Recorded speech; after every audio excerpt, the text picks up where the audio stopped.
Boa tarde a todas e todos. Buenas tardes, por se alguén se incorpora desde fora de Galicia. Chámome Miguel Roma, en nome das compañeras e compañeiros de Analla Galicia, quero daros a benvida a este segundo webinar co que pechamos a serie de actos virtuais nos que queremos achegarvos o proxecto Peza a Peza de Educación Primaria. Queremos darvos as grazas pola vosa resposta a estas convocatorias en momentos tan complicados que sabemos de tantas ocupacións no desenvolvemento do vosso traballo. O noso agradecemento tamén a todas as persoas que co seu soporte técnico e o seu apoio humano fan posible a realización destes encontros virtuais. Por suposto, queremos dar as grazas a María. Hola, buenas tardes, María. Muchas gracias, Hola, bienvenida. Miguel, ¿qué tal? María Pacheco é a nosa ponente convidada que nos acompaña hoxe para presentar o vosso proxecto. Seguro que a maior parte de vos coñece a María, o seu traballo, o seu bo labor profesional. María Pacheco é licenciada en Filosofía e Ciencias de Educación, leva a cabo a súa actividade profesional no grupo Proxectos Pedagógicos, é profesora no CES Don Bosco e coautora de moitos libros de didáctica, guías de recursos e proxectos curriculares. Con este acto, como decía ao principio, queremos achegarvos o noso proxecto Peza a Peza para a Primaria, un proxecto baseado nun enfoque competencial. Estamos nunha situación actual, nun escenario que plantea moitísimos retos de presente e de futuro para a educación e, ademais deste proxecto, queremos transmitirvos desde Analla o noso recoñecemento, por un lado, polo voso traballo e esforzo nesta situación excepcional e, por outro lado, o noso compromiso para seguir prestándoos o servizo de apoio que sexa necesario. E antes de dar paso a María, quero indicarvos que tendes nas vosas pantallas, podedes ir introducindo os vosos comentarios ou preguntas no chat e despois, ao final, faremos unha exposición para que poidades comentado e María poida respondedas. Así que, bueno, moitas grazas outra vez, moitas grazas por vir a todos e María, cando quieras. Muchas gracias, Miguel. Bueno, pues buenas tardes. Para mí es un placer compartir esta tarde con vosotros en estos momentos de confinamiento, casi los que estamos, unos más que otros, ya sé que aquí hay algunos más afortunados. Bueno, pues como comentaba Miguel, mi labor aquí esta tarde va a ser, bueno, pues describir de alguna manera el enfoque metodológico por el que ha apostado la editorial Analla en el proyecto de primaria Pieza a Pieza, ¿no? Estamos viviendo en estos momentos un boom de innovación, es verdad que nos llegan por todas partes, mucha terminología, a veces nueva, a veces no tan nueva, pero sí que actualizada, y en estos momentos pues muchos de nosotros estamos viviendo una cierta desorientación respecto a por qué enfoque apostar, ¿no? Y entonces, bueno, mi labor aquí va a ser explicaros, fundamentaros el enfoque que se ha elegido para el desarrollo de Pieza a Pieza y a partir de ahí que os ayude en lo que es la lectura y el análisis de los materiales que os irán presentando, bueno, pues vuestros delegados correspondientes, ¿no? Para que ese análisis os resulte muchísimo más fácil y poder reconocer con más agilidad, bueno, pues la propuesta metodológica que subyace a todo Pieza a Pieza. Bueno, ¿qué es lo que vamos a contar, ¿no? Lo que vamos a contar a lo largo de esta tarde. Ya. Lo que vamos a ver es, en primer lugar, vamos a hablar del enfoque, le vamos a poner un nombre. Ya desde el principio vamos a hablar de que es un enfoque que está basado en el aprendizaje basado en tareas. A partir de ahí iremos explicando el por qué se ha elegido este enfoque metodológico para dar desarrollo al proyecto. Vamos a explicar en qué consiste, qué entendemos por un aprendizaje basado en tareas y a partir de ahí vamos a poder poner algún ejemplo de las estrategias metodológicas que lo van a desarrollar. Van a ser muchas, lo vamos a ir viendo, pero nos vamos a centrar en una en concreto para poder profundizar un poquito más y que veáis que la estrategia que se ha seguido para integrarlo en el material es la misma que se ha seguido para integrar el resto de las estrategias metodológicas. Hemos seleccionado concretamente la metodología de construcción del pensamiento. Bueno, pues comenzamos entonces nuestra presentación, decíamos, primero justificando la elección, ¿no? La elección de este enfoque metodológico. ¿Por qué aprendizaje basado en tareas? Vamos a dar argumentos de distinta naturaleza, porque vamos a ir viendo que eso es lo que le va a aportar más solidez. Por un lado, porque es en estos momentos un enfoque que responde muy bien a las demandas sociales. ¿Cuáles son esas demandas sociales? Bueno, ya sabemos, ya estamos experimentando que desde hace unos años estamos viviendo una transición, nuestro sistema educativo está viviendo una transición de lo que es un enfoque metodológico muy academicista, que es el enfoque metodológico que ha caracterizado tradicionalmente al sistema educativo español, hacia un enfoque metodológico más competencial.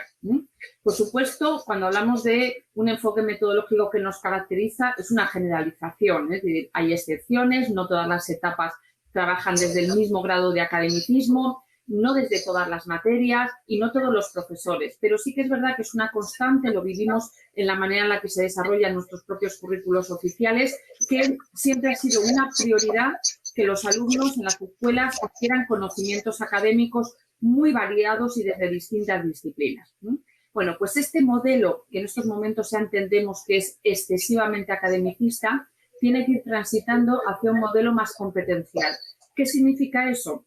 Significa que ese conocimiento académico el alumno sea capaz de aplicarlo en distintos contextos y situaciones de la vida cotidiana, es decir, mejorar la transferencia del aprendizaje, que no se quede solo en el contexto escolar y pegado a unos materiales curriculares, sino que el alumno desarrolle capacidades suficientes para poder aplicar ese conocimiento de una manera resolutiva. Eso es lo que en estos momentos nos está exigiendo la sociedad tan compleja que estamos viviendo, ¿no? En la que estamos viviendo. Por lo tanto, esa es una de las justificaciones, ¿no? Las tareas vamos a ir viendo que lo que expone es a los alumnos a situaciones muy contextualizadas, situaciones que podrían formar parte de contextos de la vida cotidiana y que exigen esa aplicación de conocimientos. Por lo tanto, respondería a esa demanda. Por otro lado, también vamos a ver fundamentación desde el punto de vista normativo y desde el punto de vista también psicopedagógico. Si nos fijamos desde el punto de vista normativo, ya no solo en los currículos, que hay muchos currículos que ya lo mencionan, pero os he traído aquí una normativa de carácter estatal que está publicada ya desde el año 2015. Es una normativa, es la normativa que en estos momentos tiene mayor desarrollo respecto a todo lo que es el enfoque competencial. En los currículos aparecen nombradas las competencias, aparecen más tímidamente, pero normalmente no se dan orientaciones metodológicas claras respecto a cuáles son las estrategias metodológicas que contribuyen al desarrollo de las competencias, ni orientaciones claras respecto al sistema para evaluarlas. En esta disposición normativa sí que lo encontramos mucho más descrito más en profundidad. Bueno, pues bien, en esta normativa a la que hacíamos alusión, nos dicen explícitamente, como podéis ver ahí en la diapositiva, que los métodos deben enfocarse a la realización de tareas o situaciones problema planteadas con un objetivo concreto que el alumnado debe resolver haciendo uso adecuado de los distintos tipos de conocimientos, destrezas, actitudes y valores. Un poquito esas demandas sociales con las que nos encontrábamos en estos momentos. Y además nos dice, de una manera más sintética, en definitiva, se trata de que comprendan lo que aprenden, sepan para qué lo aprenden y sean capaces de usar lo aprendido en distintos contextos dentro y fuera del aula. Este es el objetivo en estos momentos de nuestro sistema educativo cuando estamos hablando de un modelo educativo de carácter competencial. Veis que se aleja de un modelo educativo que lo que perseguía es que los alumnos adquirieran conocimientos y los comprendieran. Se pone el acento mucho más allá, que sepan para qué lo aprenden y que sean capaces de usar lo aprendido, ¿no? Por lo tanto, ya la propia normativa nos está dirigiendo en este sentido. Nos dice que nuestros métodos deben enfocarse a la realización de tareas. Por lo tanto, es un argumento de peso de por qué se ha seleccionado este enfoque metodológico. Desde el punto de vista psicopedagógico, a nosotros nos gusta siempre profundizar más en esta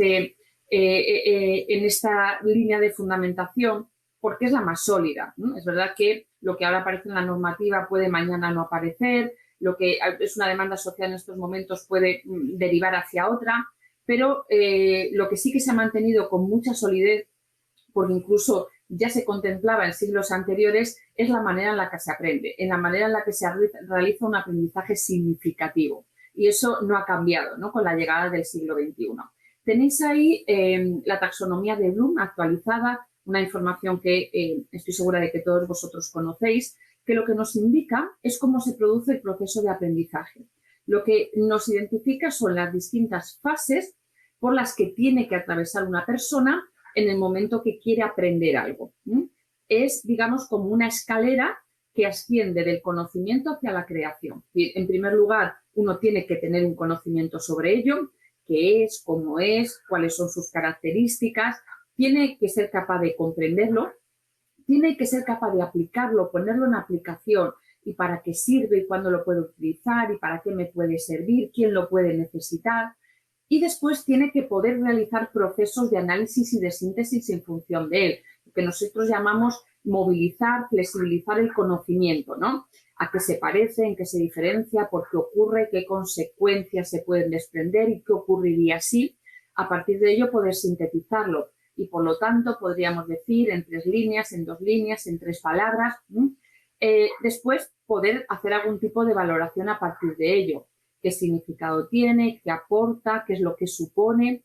Y por último, estaría ya en disposición de crear algún producto a partir de ese conocimiento que ya se ha ido asimilando, ¿no? Por lo tanto, lo tenemos, qué podríamos hacer, qué propuestas se me ocurren, en qué otras situaciones lo podría utilizar. Bueno, esta escalera que aparece aquí reflejada nos sirve para entender muy bien dónde está situado nuestro sistema educativo y hacia dónde queremos ascender. En línea con lo que presentábamos antes, venimos de un modelo educativo que ha sido de corte más academicista, obviamente ha puesto mucho más el acento en los 2 primeros peldaños de esta escalera. Se ha centrado mucho en que los alumnos adquieran conocimientos y los comprendan. De hecho, si pensamos en la mayor parte de las actividades que desarrollamos en nuestras clases, van en esa línea, consolidar el conocimiento y desarrollar algún tipo de actividades que lo ayuden a comprenderlo, es decir, que vaya mucho más allá, lógicamente, de la pura memorización. Pero en la medida en la que ascendemos es cuando empezamos a detectar más lagunas. Nuestros alumnos, los conocimientos que adquieren, saben para qué sirven, en qué contextos y situaciones se utiliza, quién lo hace. Cuando les ponemos algún tipo de actividad en la que tienen que analizar o en la que tienen que sintetizar, ya empezamos a ver que encuentran verdaderas dificultades. Es decir, cuando la actividad exige evocar un conocimiento, bien, pero cuando hay que flexibilizarlo, cuando hay que movilizarlo, empiezan a tener ya más problemas. Y ya en la medida en la que avanzamos, pues muchísimos más, porque además tienen muchísima menos presencia en nuestra práctica diaria, ¿no? Situaciones que exigen un mayor grado de creación. Por lo tanto, el aprendizaje basado en tareas nos permitiría avanzar en esta escalera del conocimiento, ¿no? Ir pasando de lo que es el conocimiento y la comprensión a lo que son un tipo de actividades mucho más aplicadas y, como vais a ir viendo, desembocan incluso en una faceta creativa. Bueno, una vez justificado los motivos, las razones de por qué se ha apostado por este enfoque, explicamos un poquito más en profundidad en qué consiste, ¿no? ¿Cuál es la metodología? ¿En qué consiste la metodología por tareas o el aprendizaje basado en tareas? Vamos a entender que el aprendizaje basado en tareas es una forma de organizar el proceso de enseñanza y aprendizaje. Es una forma de organizarlo. Si nosotros pensamos en cualquiera de las unidades didácticas, cada unidad didáctica tiene un sistema de organización, desde que comienza la unidad hasta que finaliza. El aprendizaje basado en tarea, la tarea, lo que nos va a dar es una forma de estructurar, una forma de organizar ese proceso de enseñanza-aprendizaje. Esa organización parte de lo que es el interés, la motivación, la curiosidad de los alumnos, para implicarlos a partir de ahí en procesos de investigación y de construcción de contenidos que culminen en la realización, en la generación de algún tipo de producto final. Por lo tanto, ahí podemos visualizar claramente cuál es la estructura. Partimos de un interés, de una curiosidad, a partir de ahí se empieza a desarrollar el contenido de la manera que el alumno lo va construyendo a través de elementos de investigación y terminaría en la creación de ese producto final. Lo vemos mucho más claramente en el siguiente esquema. Este esquema lo vais a ver representado en numerosos materiales de pieza a pieza, porque este es el esquema, decíamos, que desarrolla, que da base a lo que es la tarea, Todas las unidades didácticas de todos los libros van a seguir esta progresión, están organizadas de la misma forma. Todas van a arrancar en su página inicial de la presentación al alumno de un estímulo. El estímulo tiene el objetivo de generar en los alumnos una curiosidad. Nosotros hemos experimentado, todos los que estáis ahí sois profesores también, y además en estos momentos la neurociencia nos lo certifica, que solo se puede aprender aquello que nos genera una curiosidad, es decir, aquello que nos lleva a formularnos preguntas sobre ello. Es importantísimo porque la curiosidad es la ventana hacia el aprendizaje. Por lo tanto, es muy importante que dediquemos ese tiempo al principio para generar la curiosidad en los alumnos. Esos estímulos lo van a conseguir. ¿Los estímulos qué son? Los estímulos van a ser de distinta naturaleza, van a estar situados en distintos contextos de la vida cotidiana. En unas veces vamos a encontrar que la unidad didáctica empieza representando una escena de una familia en un hogar, en otro caso va a ser un restaurante, en otro caso puede ser una biblioteca, un museo, unos niños jugando en un parque. Es decir, se van variando los distintos contextos de la vida cotidiana donde tienen lugar aquellos conocimientos que trabajamos en el colegio. A partir de ahí se van a generar una serie de interrogantes para generar esa curiosidad en los alumnos, que nos van a llevar a plantearnos un reto. Dada esta situación inicial que se nos plantea, ¿seremos capaces de? ¿Qué podremos hacer nosotros para? Y nos lleva una primera respuesta. Bien, para ello necesitamos adquirir una serie de conocimientos que a día de hoy no poseemos. Iniciamos nuestra investigación y construimos esos aprendizajes que son necesarios en este contexto. Para dar visibilidad y para materializar a lo que hemos aprendido a lo largo del desarrollo de la unidad didáctica, vamos a elaborar un producto final. Los productos finales vais a ir viendo que también son muy variados porque se intenta variar que estén implicadas destrezas de distinta naturaleza. Pueden tener un carácter más lingüístico y el producto final puede ser elaborar un folleto, puede ser de carácter más visual, puede ser elaborar un póster, un mural, de carácter más manipulativo, en algún caso será una exposición, por ejemplo, que se compone de un conjunto de maquetas en relación al tema que estemos trabajando, puede ser algún desfile, puede ser alguna dramatización, puede ser alguna grabación, es decir, son productos finales que son de entrada muy asequibles, ¿no? Es decir, pensad que es un producto final que sirve para materializar lo aprendido en una unidad didáctica concreta, que tiene una temporalización corta y definida, por lo tanto, productos finales que son asequibles. Y productos finales que son muy variados, suficientemente variados como para que todos los alumnos tengan cabida en ellos, es decir, que todos puedan poner de manifiesto aquellas destrezas en las que más destacan y mientras poder trabajar en aquellas otras en las que presentan más dificultades. Y además responde a distintos intereses, ¿no? No a todos nos gustan las mismas cosas. ¿Cómo va a llegar al alumno este esquema de tarea? Bueno, vais a ver que todas las unidades didácticas de todos los libros comienzan con estas páginas iniciales. Buenas, hola María, perdona un momento, disculpa que te interrumpa, pero me han trasladado una pregunta a través del chat que creo que igual era interesante contestar ahora antes de proseguir, que es ¿en dónde estaría la diferencia entre el trabajo por tareas y el trabajo por proyectos?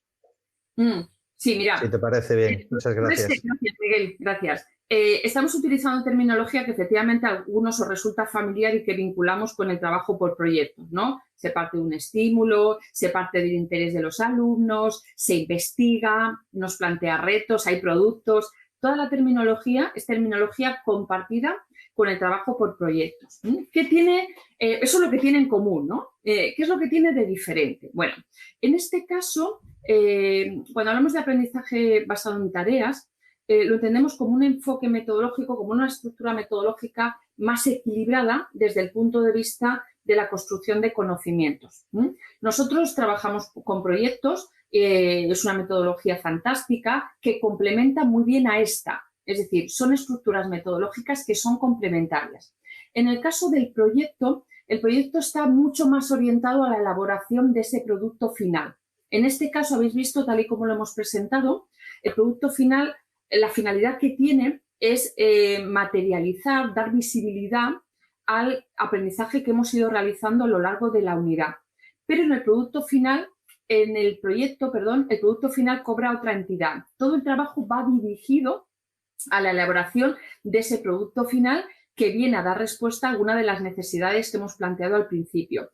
Y además nos supone un mayor grado de profundización o de especialización en un tema, el proyecto. Es decir, fijaos que sería como un colofón, ¿no? Hemos venido trabajando mediante distintos tipos de tareas que han facilitado que los alumnos construyan los conocimientos de base que tienen que construir, pero después damos cabida a una serie de proyectos que nosotros podemos desarrollar 1 o 2 proyectos al trimestre que complementan muy bien a este trabajo. Lo complementan muy bien porque, si os dais cuenta, la transición es muy fluida. A veces cuando hemos intentado desarrollar proyectos lo hacemos desde un tipo de metodología muy academicista, que es la que llevamos a cabo en el día a día, a de repente la participación en proyectos. Eso genera muchas dificultades en los alumnos porque es un cambio muy brusco metodológicamente hablando. Ahora, si están acostumbrados a trabajar en el día a día mediante tareas y están familiarizados con esta idea de que el aprendizaje se va construyendo en situaciones contextualizadas que tienen un porqué y que tienen un para qué, después profundizar y especializarme en una determinada temática que vaya mucho más orientada a un producto final que se va a exhibir y se va a compartir, es muchísimo más fácil la transición para ellos. No sé si he explicado bien la diferencia. En realidad, digamos que sería como una continuidad desde el punto de vista metodológico. Lo entendemos como estructuras metodológicas que se complementan. La tarea incidiría más en que el alumno construyera los conocimientos siempre en situaciones muy contextualizadas y muy funcionales, pero que construyera los conocimientos, y el proyecto partiría ya de la base de una cierta construcción de conocimientos que llevaría al alumno a una creación más personalizada y una especialización en algún tema. Esa podría ser, es como entendemos nosotros la diferencia. ¿Sí? Bueno, decíamos, los alumnos se lo van a encontrar de esta manera. Si estamos hablando de un enfoque competencial, estamos ya hablando de un enfoque metodológico que se caracteriza porque el alumno tiene una participación mucho más activa en su propio proceso de aprendizaje. ¿Esto qué significa? Mirad, nosotros cuando impartimos alguna unidad didáctica sí que tenemos en mente la duración, tenemos en mente qué contenidos se van a dar, cómo están secuenciados, en qué orden, el tipo de destrezas que queremos que los alumnos desarrollen, pero eso en nuestra mente está, además de en nuestras programaciones didácticas, está en nuestra mente. Pero en muy raras ocasiones está en la mente de los alumnos. Por lo tanto, los alumnos acaban teniendo una participación, un papel muy pasivo en todo el proceso de aprendizaje. Están ahí y esperan a ver qué toca y a ver qué viene después. Y lo que queremos es que ellos se impliquen mucho más porque sabemos que eso mejora su grado de aprendizaje. Entonces, en las 2 primeras páginas de la unidad, esta página que tenéis ahí es del libro del alumno. Es decir, ellos ya conocen el desarrollo de la tarea, por lo tanto, conocen la manera en la que se va a organizar el trabajo. Empieza con un estímulo, ahí veis que en este caso el contexto es una cocina donde hay una persona que se dispone a elaborar algún plato. Tiene ahí la receta de cocina que va a hacer, macedonia de frutas en este caso, y todos los productos que tiene a su disposición para elaborarla. A partir de ahí generamos una serie de interrogantes que genera la curiosidad del alumno, ¿no? ¿Qué receta va a hacer? ¿Por qué ha elegido esta? Todos los ingredientes que aparecen ahí son igual de sanos. ¿Qué podríamos incorporar en el caso de que se sentara a nuestra mesa una persona con unas determinadas características alimentarias, etcétera? Esto nos plantea un reto. ¿Seremos nosotros capaces de, por ejemplo, concienciar a las personas de nuestro entorno de lo importante que es una alimentación saludable y qué elementos debe contener?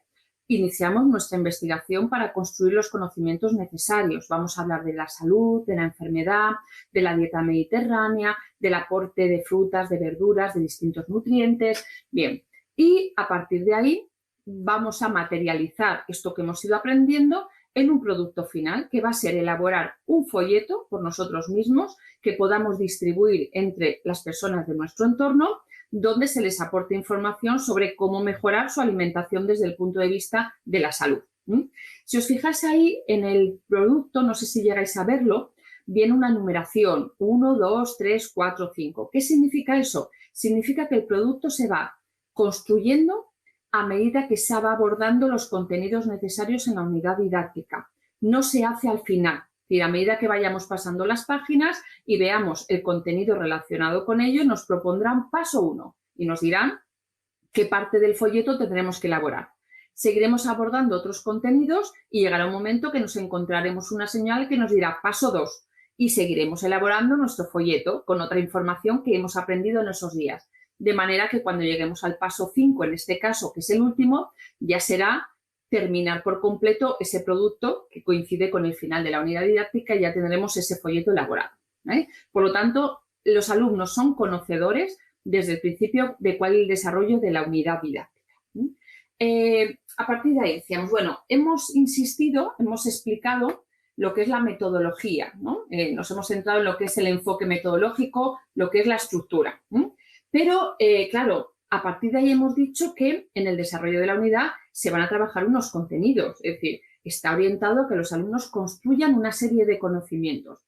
¿Cómo se trabajan esos contenidos? Porque no es suficiente con el envoltorio. El envoltorio puede a priori resultar atractivo, ¿no? Pues muy bien, estamos orientándolo desde la presentación de un estímulo, culmina en un producto final, que está siendo en estos años, estamos viendo, tremendamente motivador para los alumnos, pero ¿qué pasa entre media? Es decir, cuando yo abordo esos contenidos, la salud, la enfermedad, las frutas, la verdura, la alimentación saludable, ¿qué tipo de estrategias metodológicas estoy utilizando para garantizar que esos aprendizajes se realizan de una manera significativa? Bueno, pues los contenidos están apoyados en distintas estrategias metodológicas que en pieza a pieza se han denominado, como veis ahí, las claves del proyecto, ¿no? Son las piezas clave.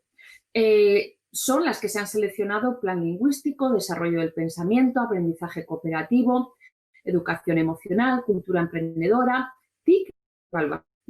Bueno, tenéis material donde vais a poder profundizar mucho más en todas ellas porque están explicados en materiales de apoyo. Yo, a modo de ejemplo, os decía, como no disponemos de mucho tiempo, hoy he seleccionado una. Nos vamos a centrar en una y esa es la que nos va a servir de alguna manera para utilizarla como base, ¿no? Y como ejemplo, que es desarrollo del pensamiento. ¿Cuál es la estrategia de desarrollo del pensamiento que se ha seleccionado y, sobre todo, cuál es la estrategia que se ha seguido para integrarlo dentro de lo que es un proyecto editorial? Bueno, cuando hablamos de metodología de pensamiento, lo primero que tenemos que saber es que la metodología a la que nos vamos a enfrentar tiene un referente de fundamentación en todo el movimiento de escuela inteligente, que sabéis que proviene de la Universidad de Harvard, que se empieza a gestar desde los años 80 y que ya tienen un largo recorrido, incluso con investigaciones que lo acompañan y que lo avalan. Estos autores que aparecen ahí, entre otros, ya llevan mucho tiempo diciéndonos que entienden que escuelas inteligentes son las que introducen todo posible progreso en el campo de la enseñanza y el aprendizaje para que los estudiantes no solo conozcan, sino que piensen a partir de lo que conocen. Esa es la transición que decíamos que tenía que hacer nuestro sistema educativo. El objetivo ya no es solo que conozcan, sino que piensen a partir de lo que conocen. Ahora, sí que aprovechamos para insistir. Es importante que conozcan, porque si no, no hay nada sobre lo que pensar. ¿Sí? Es decir, nunca vamos a apostar por un tipo de enfoque metodológico que vaya en detrimento del conocimiento. Muy al contrario, estamos hablando de enfoques metodológicos que lo que hacen es que ese aprendizaje se construya de una manera mucho más profunda, ¿vale? Por lo tanto, el objetivo no va a ser que conozcan, pero tienen que conocer porque les vamos a enseñar a pensar a partir de ese conocimiento. ¿Cómo se ha desarrollado, ¿no? ¿Cómo lo vamos a desarrollar dentro de pieza a pieza? Bueno, os decía que vais a tener unos materiales donde vais a encontrar unas claves, ¿no? Unas claves del proyecto donde vais a ver... No sé si se me ha ido. Sí.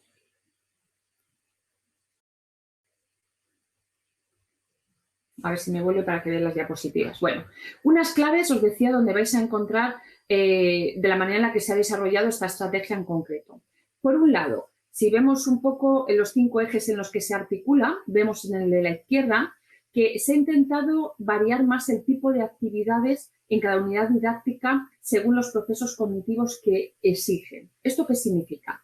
Estamos muy acostumbrados a desarrollar muchas actividades que van muy orientadas a que el alumno de alguna manera reproduzca un contenido, que lo localice, que lo obtenga, que le ayude a comprenderlo, que le ayude a consolidarlo.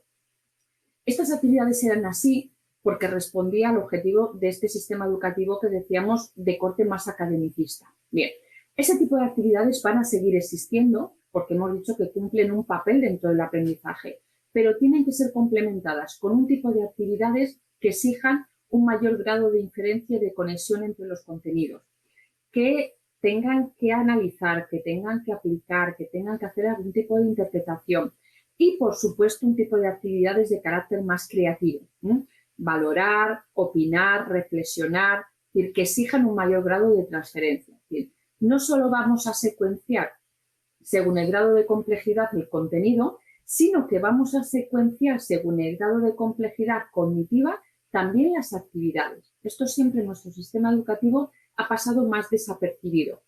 No siempre hemos sido tan conscientes cuando desarrollamos una actividad en el aula del grado de complejidad cognitiva que esa actividad implica, ¿no? Y ahora lo vamos a hacer más, ¿no? Por otro lado, en el segundo eje vemos que se va a potenciar mucho más aquel tipo de pensamiento que es propio de algún ámbito, por supuesto. Es decir, en matemáticas mucho más pensamiento lógico-matemático, que no siempre se ha dado. Una cosa es trabajar y adquirir conocimientos y procedimientos matemáticos y otra es profundizar en el pensamiento de carácter lógico-matemático. Se refuerzan más estas actividades. También en el ámbito de ciencias se refuerza más todo el pensamiento también relacionado con el método experimental, el método científico, lógicamente también en la parte de plástica muchas más actividades para potenciar más el pensamiento creativo, etc. En el centro de la presentación veis un eje que está además en el centro porque es el pilar fundamental, que es la inclusión de técnicas y llaves de pensamiento. Es muy importante, vamos a dar mucha importancia, si hemos dicho que queremos que los alumnos aprendan a pensar sobre el contenido, vamos a ver que aprender a pensar se consigue adquiriendo técnicas de pensamiento. Ahora vamos a ver un poquito cómo se van a incorporar. Otro elemento también, nosotros siempre que trabajamos técnicas de pensamiento le damos mucha importancia a los organizadores gráficos. Es muy importante hacer el pensamiento visible, porque cuando queremos aprender algo, si lo visibilizamos, el aprendizaje se realiza mejor.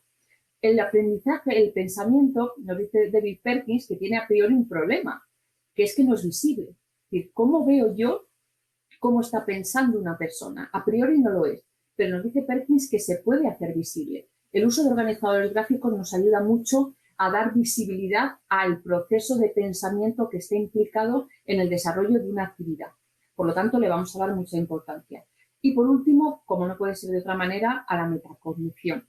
Si el alumno va a utilizar una técnica de pensamiento, por ejemplo, la rueda lógica, vamos a trabajar con ellos interrogantes como ¿qué hemos aplicado? Una rueda lógica. ¿Qué es? ¿Es una técnica para pensar? ¿En qué consiste? Que nos digan los pasos. ¿Para qué nos ha servido? Que piensen otras situaciones en las que podrían aplicar. Incluso que comparen distintas técnicas de pensamiento que ya van dominando entre sí. Por lo tanto, es importante enseñarles a pensar sobre sus propios procesos de pensamiento. ¿Cómo se ha integrado? ¿Cómo se ha integrado toda esta metodología que decíamos de técnicas de pensamiento? Se integra a través de lo que se denomina estrategia de infusión. Esta estrategia de infusión ha sido desarrollada por estos mismos autores a los que aludíamos antes, ya desde los años 80. Consiste en infusionar los contenidos curriculares con técnicas para aprender a pensar, lógicamente, con todas las inteligencias, Es otro enfoque que también integramos aquí. Ya hemos constatado en otros momentos de nuestra historia que el enseñar a los alumnos técnicas de pensamiento vinculadas exclusivamente a programas de tutoría, es decir, ajenas a lo que es el aprendizaje de contenidos de matemáticas, de lengua, de sociales, de naturales, dificulta muchísimo la adquisición de las técnicas y la transferencia por parte de los alumnos a otros contextos. Se diluyen y se acaban perdiendo. Entonces, para que esas técnicas se consoliden y pasen a formar parte del esquema de pensamiento del alumno, tiene que tener la oportunidad de aplicarlas de manera integrada a distintos conocimientos de distintas áreas y en distintos momentos temporales y en distintos contextos y situaciones. Cuanto más variada sea la aplicación, más fácil es la interiorización de la técnica y más fácil es que las transfiera de forma autónoma a otro tipo de situaciones diferentes. Decíamos, esto ya viene avalado por investigaciones que nos dicen que trabajando con técnicas de pensamiento infusionadas con los contenidos curriculares mejoran los resultados académicos. No lo olvidábamos, uno de los objetivos es que el conocimiento académico se produzca y se consolide. Esto no lo vamos a desdeñar.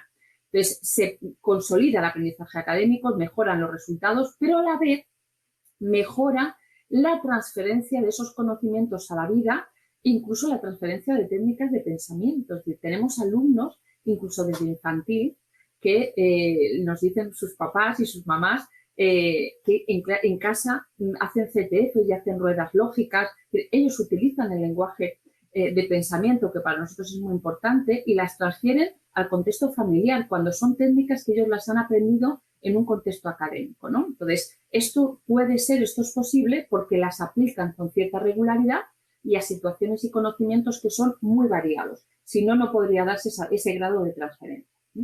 ¿Cómo se secuencian estas técnicas de pensamiento? Mirad, es verdad que ya hace unos años, desde el equipo al que yo pertenezco, proyectos pedagógicos, llevamos ya mucho tiempo dando formación sobre metodología de pensamiento y dando asesoramiento a los centros para implementarlo. Y un poco con el paso del tiempo, a veces tenemos un poco la sensación de que tenemos a profesores que se han convertido como en aplicadores de técnicas. Me aprendo una técnica y la aplico. El objetivo, yo creo, para los próximos años va a ser que pasemos de ser técnicos, aplicadores de técnicas, a que pasemos a ser estrategas. Es decir, este planteamiento tiene que responder a una verdadera estrategia de centro, porque si no, al final se quedan en experiencias aisladas. Es decir, si cada uno de los profesores de mi colegio aplica un modelo de técnicas de pensamiento diferente, a unos les gustan unas, a otros les gustan otras, otros no aplican ninguna, lo que vamos a tener es un alumno que a lo mejor el profesor de lengua aplica alguna técnica de pensamiento, pero el de matemáticas y el de sociales no, que el de lengua de ese curso la aplica, pero los que le dan lengua en cursos posteriores dejan de aplicarlas, con lo cual, cuando termina su escolarización ese alumno, al final no ha quedado nada o ha quedado muy poco de aquello que queríamos lograr, ¿no? Que es verdaderamente desarrollar una cultura de pensamiento en el centro. Esto exige un sistema de planificación muy rigurosa en nuestros centros, ¿no? Veis ahí un poco la manera en la que se ha integrado dentro del proyecto de pieza a pieza, ¿no? Anaya lo que ha hecho es pensar en cuál podría ser ese sistema de coordinación vertical y horizontal que debería haber en los centros para facilitarlo integrando la metodología ya en los propios materiales. Si os fijáis ahí en la tabla que aparece ahí, viene un listado de 22 técnicas de pensamiento. Técnicas de pensamiento que algunos conoceréis, algunos estaréis aplicando ya, otras no sonarán de nada, pero en el momento que trabajéis con el material los vais a familiarizar y las vais a dominar de sobra. Vienen perfectamente explicadas en los materiales. Si nos fijamos, por ejemplo, vienen las técnicas de pensamiento y vienen los 6 cursos de primaria. Vemos ahí análisis asociativo, rueda lógica, CTF. Estas son técnicas que pertenecen al modelo de Amparo Escamilla con el que nosotros trabajamos.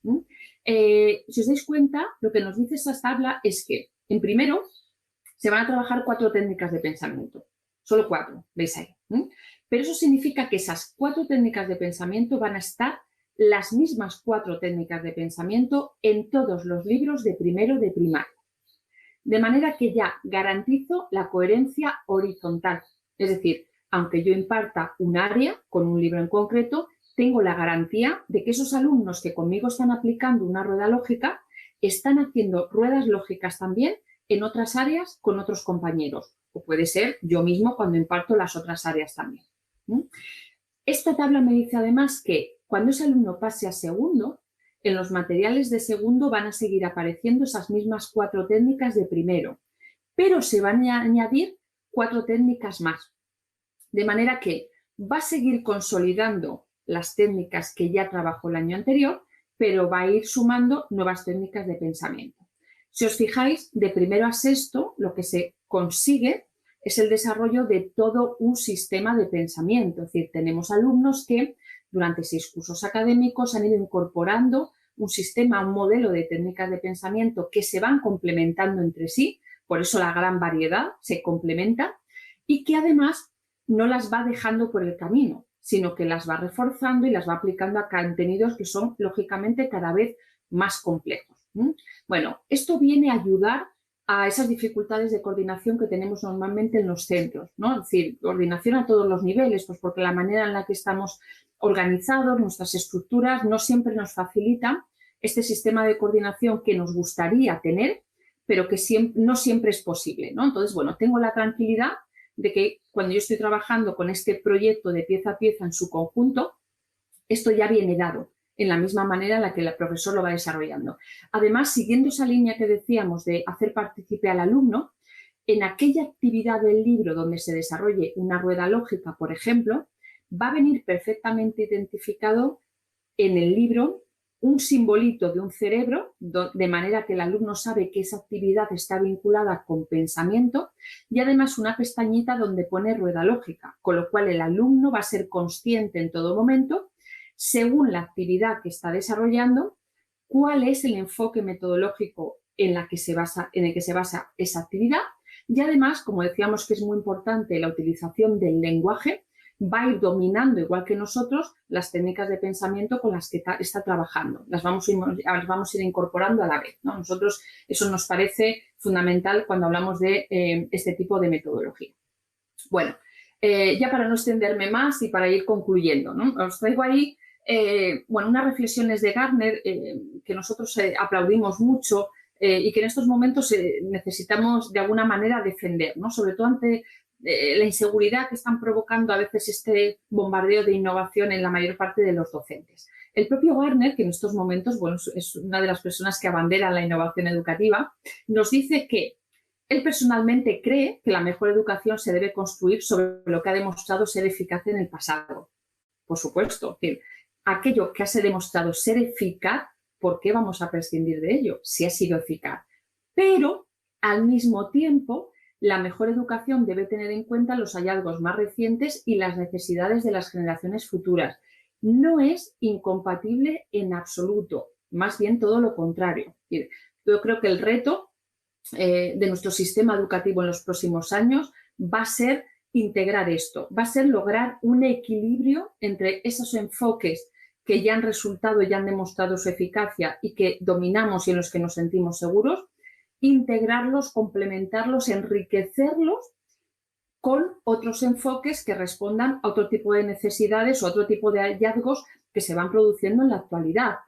Pero desde luego no vienen a barrer, no vienen a sustituir, no vienen a extinguir de ninguna de las maneras. Lo que viene es a enriquecer, a complementar un enfoque educativo que, llegado a un determinado momento, se ha empezado a quedar corto y empieza a tener algunas lagunas que necesitan ser complementadas con otro tipo de estructuras organizativas o con otro tipo de estrategias metodológicas que lo mejoren, que lo enriquezcan. Y ese, yo creo que en definitiva tiene que ser el planteamiento. Bueno, pues por mi parte nada más. Muchas gracias por vuestra atención, pues por vuestro interés, y estoy a vuestra disposición por si queréis plantearme alguna pregunta que os pueda resolver. Muchas gracias, María. Pues nada, o dito por María, que ahora estamos a vosa disposición para responder ás cuestións que queirades plantear. Moitas grazas. Podedes plantear a través do chat as cuestións e nos trasladamos a María sin problema de ningún tipo.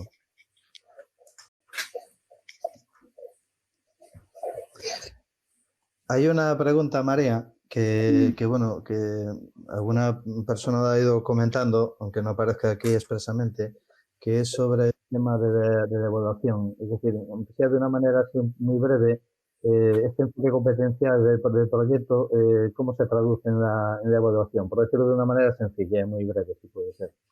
Sí.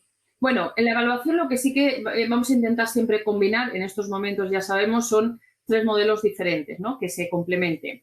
La heteroevaluación, que es la que tradicionalmente ha realizado el profesor al alumno, pero que se complemente también con situaciones de autoevaluación y de coevaluación. Entonces, si estamos hablando de un enfoque donde la implicación activa del alumno es muy importante, lógicamente eso llega también a la parte de la evaluación. Entonces, siempre todas las unidades didácticas de todas las áreas terminan con la misma estructura, que es una página donde el alumno reflexiona sobre qué ha aprendido y una página donde reflexiona sobre cómo lo he aprendido, es decir, el proceso que ha seguido tanto desde el punto de vista procedimental como desde el punto de vista también afectivo, ¿no?, implicado en el desarrollo de ese aprendizaje.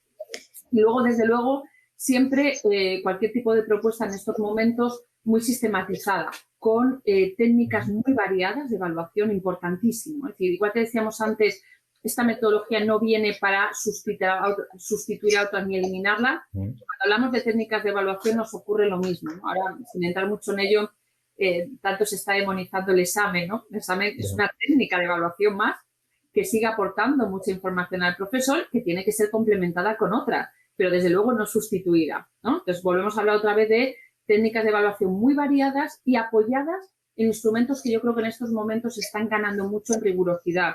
Listas de control, escalas de estimación, rúbricas, por ejemplo. Muy bien, muchas gracias, María. Non sei se queredes plantear alguna cuestión máis. Aquí estamos, sobre todo María, que responderá. Hay una cuestión también, sí, se plantea aquí, que es el tema del reto, que ya, bueno, ya has profundizado sobre el tema, ya has hablado bastante, pero sí hay una pregunta que es la siguiente, es decir, ¿el reto de alguna manera es interdisciplinar? Es decir, esa es una cuestión que igual puede ser interesante, ¿no?